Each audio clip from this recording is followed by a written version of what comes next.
put this morning to context, the weather had been phenomenal and the guys have been catching quite a few fish up the middle to north coast. The big southwest looming, it was coming through in the morning, so I knew I had to get up early. So I got up at 1:30 in the morning and was fishing on the point by 2:30. Had a pretty good morning, had a black spot shark by 7 kilos, a diamond, and then had a nice dusky of about 12 kilos. And then it got light, and as the wave started coming through, I hooked this fish, and nothing didn't seem like a giant, didn't take much line, 20 to 50 meters. Managed to get around this one tricky rock north on the point. Thought I was going to bully it into a corner and bring it out. At this stage, still thought it was like a 30-40 kilo fish. And yeah, just the fish decided to carry swimming north. Unfortunately, my line got wrapped around the rocks. I could feel my line, my break going through the rocks, and I ran different up and down the brick, trying to get different angles to pop it out.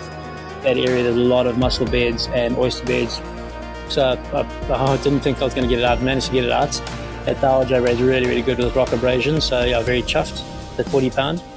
The fish carried on swimming north, didn't go far out, just stayed close by. Then I ran rock hopping, got close to the fish as I could, just to make sure my clearance was good on the rocks.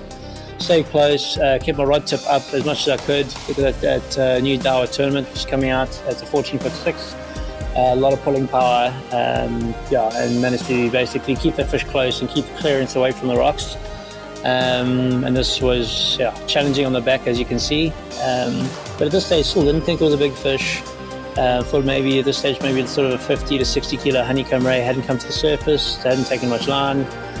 Only after about 50 minutes that I've managed to pop it up to the surface, and that's when I noticed it was a big sandy.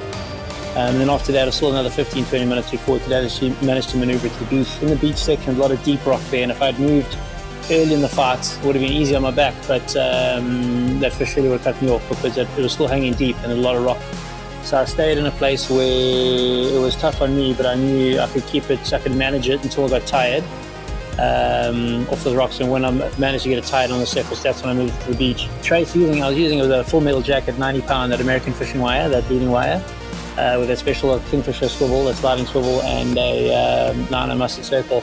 And that full metal jacket also helps with the around the rock area. I learned my lesson 2 nights before using nylon, so I'm very chuffed I'd done that. And yeah, very lucky to have a spectator filming the fight, and a legend, Mark Ace, he dropped his rod and came and helped me land it. Always after any fish, always try to think, what did I learn out of that scenario? What can I take away from it? And is basically, you actually never know when it's a giant fish. Not all giant fish take a lot of line. You never know when it's a big fish.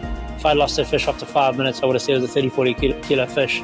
So basically, what I took out of that is always treat every fish like it's big. Don't skim on effort to get the fish out, and make sure all your equipment's in good gear.